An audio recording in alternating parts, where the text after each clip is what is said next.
What's poppin' T Squad? It's your girl Keisha, and I'm here with tonight's All Tea, All Shade, Real Housewives of Salt Lake City, season 1, episode 11.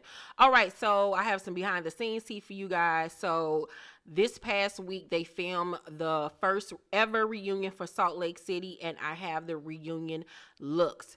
First up, we have Whitney Rose in this burgundy gown. I do not like it. It looked like it came from Sears or Windsor. It just looks childish to me. It looks like something that a girl would literally wear to prom. Don't like it. It just looks old and throwback, not current at all. I expected so much more from Whitney, and her hair was basic as fuck, and that set was horrendous.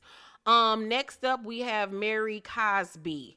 Mary's dress was actually beautiful. That color, the sequins, the high shoulders, but that fur around the neck and the fur around the goddamn wrist just fucked the whole look up. Her hair is just droopy. Her makeup is just so washed out. She could have looked so bomb. This dress alone with a statement earring and a bomb hairdo would have been sickening, but next up is Heather Gay. Heather looks like somebody's grandma's couch cushion. It was not fit properly. She has no waist in this. It's just completely covered up. The long sleeves, the high neck is just too much dress. She's already a big girl. She needed something that was going to accentuate her curves, and her hair was blah as well. Absolutely ugly. Next up we have Meredith. Now I like Meredith's outfit. I just don't like the one side being short and the other side being long. I would have much rather preferred both sides being knee length. It would have been so dope if the whole thing was knee length with a sickening shoe and that it would have been everything. But so far she's the best dressed to me. Next up we have Lisa. Lisa's dress was pretty. Don't get me wrong, but this is just a dress to me that you would wear on the show in the dinner scene, not to the reunion. It was just a little bit too relaxed for me, but it was cute, but just not reunion. And then last but not least, we have Jen Shah looking like somebody's ice skater. It was too much.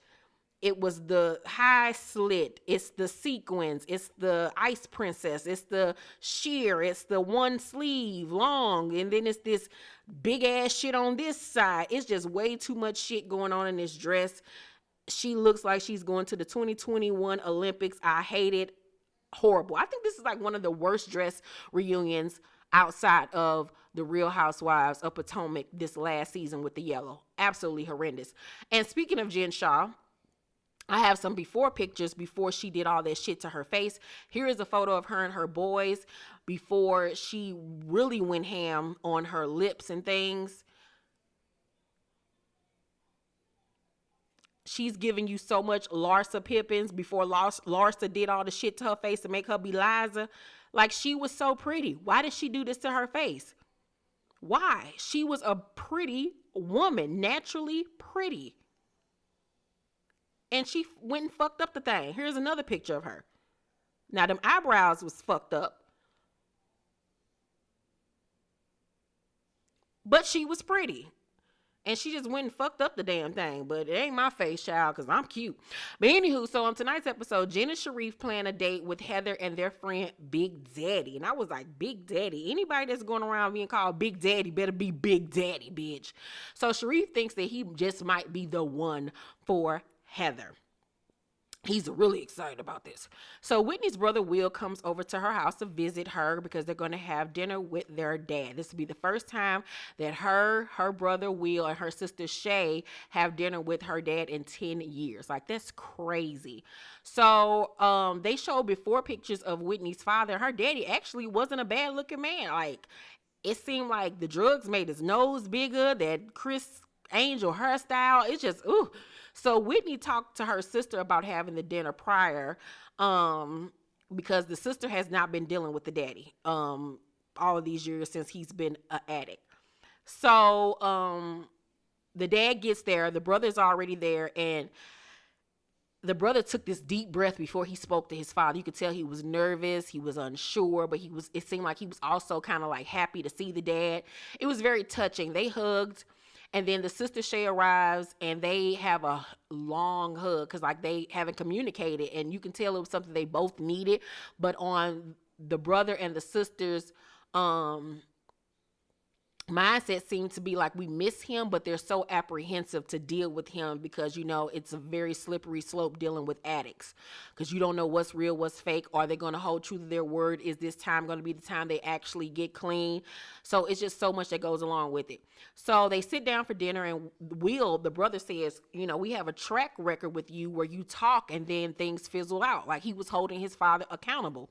And the dad says, you know, sober living is hard, but you guys are my motivation. He then invites them up to the facility so they can sit in on a session, and they say they'll come. And that's good because at least they're making baby steps to trying to reconcile. I just hope that the dad is holding true to his word. So Jen and Sharrieff are at the restaurant waiting on Heather and Big Zaddy to arrive. Sharrieff has on a lavender velvet paisley print shirt. Let me just rewind that back. Lavender, velvet, paisley print, button-up shirt. I don't know where in the gay hell this man was going. Where do you even find that type of shirt at? Contempo Casual have been closed for years, my G. It was horrendous. Heather arrives. She dancing into the restaurant like she white Mary J. Jen wants her to know that she loves her after, you know, what Heather told her last week about how she feels like she's going to choose Meredith and Lisa over her, and that she wants to set her up with Big Daddy, like, as, you know, a peace offering gift. So Big Daddy arrives, and Big Daddy is big. He is like 7 feet tall, like 300 pound, big stocky guy or whatever. And as soon as he walked in, Heather pussy started talking. You know that pussy talk. Like she became a city girl. Heather little pussy was like, fuck me. So Heather once again leave with her pussy and stand up and hug the man and say, I heard you were Big Easy. And I was like, Heather, put your pussy up. God damn it. The man ain't even been in a restaurant 5 seconds. You already trying to throw that musky ass pussy at him. So Big Daddy orders a Shirley Temple. And she's completely turned off about that because since he's such a big man, he should have ordered, I guess, to her a manly alcoholic drink. Bitch, everybody ain't a fucking alcoholic like you and your drunk ass pussy. Like, I'm happy that he was himself and ain't trying to impress nobody and trying to go along with the crowd. Like, I don't drink, and I don't like hanging around people that drink that try to make you feel guilty because you don't drink. Like, bitch, the fuck, like, this ain't an after school special. Like, I don't feel like I'm gonna be not the life of the party or be the Debbie Downer or not be fun just because I'm not drinking. The fuck? I am that bitch. I am the party. Girl, get out of here. So, Jen tries to talk and Big Daddy cuts her off because he is shocked there's a carrot in his drink. He ain't never seen no shit like that before. It's very awkward. He orders a Sprite and Heather still side-eye him like, this nigga went from a Shirley Temple to a Sprite. Like, what the fuck? I'm really not about to suck his dick tonight. So then she asks him about his career and he starts talking on and on and on and on and on about the shit. And it was like, Big Daddy, shut the fuck up. His name is not Big Daddy at all. It is Lil Daddy. So, however, at the end of the day, he must have liked her because he wanted to order dessert and she was just not here for the shit. And I was like, girl, I'm surprised she just didn't fuck him. So Whitney plans a all-girls trip to Vegas and texts all the ladies to go. Mary, however, says that she will not be going because Jen will be there and she just does not want to deal with the shenanigans. Girl, fuck that. I'm not going to let no hoe run me from not going nowhere. Fuck Jen. You the only one that can put Jen in her motherfucking place. So Lisa and Meredith talk about the situation and going on a trip. And Lisa says that, you know, Whitney hasn't even apologized to her for the whole situation with running back and telling Jen that Mary said that they were scared of her. So Meredith says that, however, she's not really that upset with Whitney because she was just relaying a message. So the ladies arrive at the airport, sans Lisa, who's already in Vegas, but has not told Whitney that she's going to be there and joining the girls on the trip. Passive aggressive as fuck. And that's why Lisa need her weave snatch. So speaking of weaves, Whitney got a full weave and I did not like it. Even though it was put in great, it was a well blended weave. I just don't like Whitney with long hair. We've seen her with short hair and it just fits her face so much better. She's still beautiful, but it was just giving me Britney Spears for some reason. So Jen, however, comes to the airport in full Versace, bitch. And I wasn't hating, bitch. You go right ahead on to be the fashionista of Salt Lake City. So, Whitney, however, is upset, like I said, because Lisa has not told her that she was joining them on a trip. And I wouldn't have gave no fuck, bitch, because you ain't about to be joining in on my motherfucking trip and you ain't got the common decency to tell me you gonna be here. Okay, so when your ass show up, I'm gonna tell you, you didn't tell me you was coming, so you can't be invited to anything that I have planned. Since you want to play, bitch, all two can play that game. So they get to Vegas and Whitney calls Lisa when they get in the car to see like where she at, and she don't answer. And I was like, Whitney, why the fuck are you even calling this hoe? You know she don't fuck with you. Like, why are you calling her? You making yourself look stupid. So sure enough, seconds later, she calls Meredith being funny. Showing Whitney, yeah, ho, I got your call and I'm not answering on purpose. And so Whitney, while Meredith is on the phone with Lisa on speakerphone, she says, no, I'm sorry. In her confessional, Whitney says, she's trying to make the statement with this. It's rude and it's selfish. Of course, Lisa is going to make it about her. And so the producer says, is that your impersonation of Lisa? And Whitney says, yeah, I can't even do it though, because I can't look like I'm taking a shit and being sexy at the same time.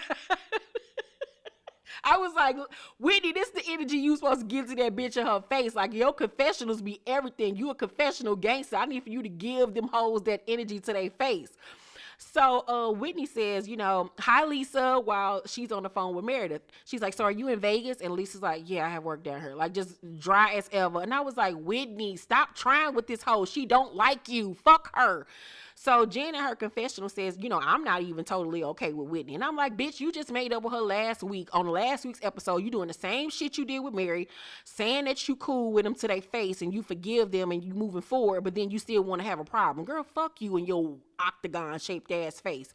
So they flash back to her and Lisa talking about Whitney, and Lisa says that she's coming specifically to confront Whitney about the whole situation. So the girls get to the hotel. Whitney tells them that they're going race car driving, and Jen was like, oh, I'm sorry, but I have something really special planned for Heather, so we're not going to be able to go. And Whitney is, of course, annoyed by this because she wanted all the girls to go. So they go into Whitney and Heather's room, or it's Whitney's room or something like that. And Whitney tells Heather that it took everything on her not to go off on Jen, because now she going to have to go race car driving with just Lisa and Meredith, and it's going to be awkward as fuck. And I was like, ooh, yeah, you should have went off on her. Stop being a punk. So Lisa meets Meredith at her room and they talk about Whitney. And Lisa says, how was it with Jen? And Meredith says, she was fine in my face. And I was like, that's another thing. Like, why haven't you confronted this hoe about telling these girls about your separation? Like, why has that not been brought up yet? Like, the fuck? Like, why are y'all just skating around shit? Like, confront each other. That's the point of this show. So Jen takes Heather to have a personal shopping experience, which was really dope. It was really cute. Jen got on a whole Versace outfit, posing on the counter, and fall her stupid ass off the goddamn counter. I was like, that's what the fuck you get. Hopefully it'll fix your face. Some shit'll start coagulating better. So Whitney, Meredith, and Lisa link up to go race car driving, and it's awkward as hell. They get there. Lisa says to the man, I drive a Porsche Panorama in real life. So which one do you think I should do today? And the man looking at her like, okay, bitch, like, how many motherfuckers got a Porsche Panamera? Like, bitch, like, she was just doing the most. I love race car driving. I do it all the time, yeah. And I'm like, Lisa, shut your dry ass up. So Lisa talks all that shit about how good of a race car driver she is and how good and how many times she's done it, and then get her ass on the goddamn track and going as slow as a goddamn turtle. She was going so slow that the driver told her to pull over so the other girls could go around her slow ass. And I was like, see, that's what you get talking all that goddamn shit. So afterwards, Whitney apologized to them for the conversation going sideways at Sharrieff's party. And Lisa says, Mary doesn't speak for me. I speak for me. Instead of repeating something, ask me first. And I was like, y'all keep on saying that y'all didn't say that, but nobody has confronted Mary online on them. That's how I feel like Mary is telling the fucking truth, because shit is just not adding up. So Whitney says, once again, she apologizes, and next time she'll go directly to the source. So Meredith and Lisa forgive her. While shopping, Heather brings up Whitney, and Jen says, if she's going to come to us with information, you have to bring the information and take it all the way to the end. And I'm like, why is she acting like somebody offended her When you have been talking about Meredith and telling Meredith business to everybody, you act like somebody wronged your ass. Like, the fuck? Like, I'm so confused here. So, Heather in her confessional says, why are we talking about this again? I saw them embrace. They squashed it. What in the hell is going on? And I'm like, exactly. So Jen says, I'm still very hurt. I told her how important it was to me. And Heather says, are you blaming Whitney for you throwing the glass? And I was like, come on, Heather. Come on, Heather. Hold her ass fucking accountable for her fucking shitty ass actions. The reason why your nigga wasn't talking to you for 4-5 days is because you act like a drunk fool. So Jen says, okay, I don't know why this is so fucking confusing. She getting riled up again because, she can do that shit with the white girls, but she don't do that shit with Mary, I see. So, Jen in her confession say, I've gone out of my way for Heather, so I don't know why she's trying to cover for Whitney and not acknowledge the pain I'm feeling. So you think because you done bought her an outfit means that she's supposed to kiss your ass? Girl. So Jen says, I'm your good friend. You stand up for me with Whitney. Girl, we are not in the 5th grade where I gotta fight your battles for you and take sides. Like, girl, the fuck, this ain't Babysitter's Club. So, Heather in her confessional says Jen's version of a good friend is like a henchman. There's no opportunity to be objective. And I'm like, exactly. So Jen says the only reason I haven't bitch slapped her is because she's your friend. Now, I thought they said they was cousins. But regardless, if that's my homegirl like that, cuz you're not about to sit up here and tell me you're going to slap somebody. That's what you're not going to do. So Heather says you just need to talk to her. And she's becoming really exasperated about the whole situation. So Jen says, you're putting your name and reputation on the line for her. So you better make sure Whitney Rose comes correct because we care about you. That's the only reason why we're putting up with this shit. And then it goes off. And next week, it's going to be a world of trouble because Jen is about to get into it with everybody on this goddamn trip. And I was like, girl, if somebody just don't thump her little ass, girl, I cannot stand Jen Shaw. So that was my review of the Real Housewives of Salt Lake City. Overall, I give tonight's episode a C+. It was cool for what it was. Seems like next week's episode is going to pick up. They have been renewed for season 2. For season 2, but they need to pick it up for the season 2. More girls got to start causing drama outside of Jen. Like, we need some bone carriers. We need some messy hoes. They need to add one more bitch in there that's going to get it popping. Make sure you guys thumbs up this video, like and subscribe, and hit that notification bell button. I will see you guys prayerfully tomorrow for Growing Up Hip Hop and Friday Bell Collective Saturday. Also on Fridays, my behind the scenes video. Saturday, it will be Spill the Tea, and then Sunday, Real Housewives of Atlanta. Love you guys. See you on the next one. Bye.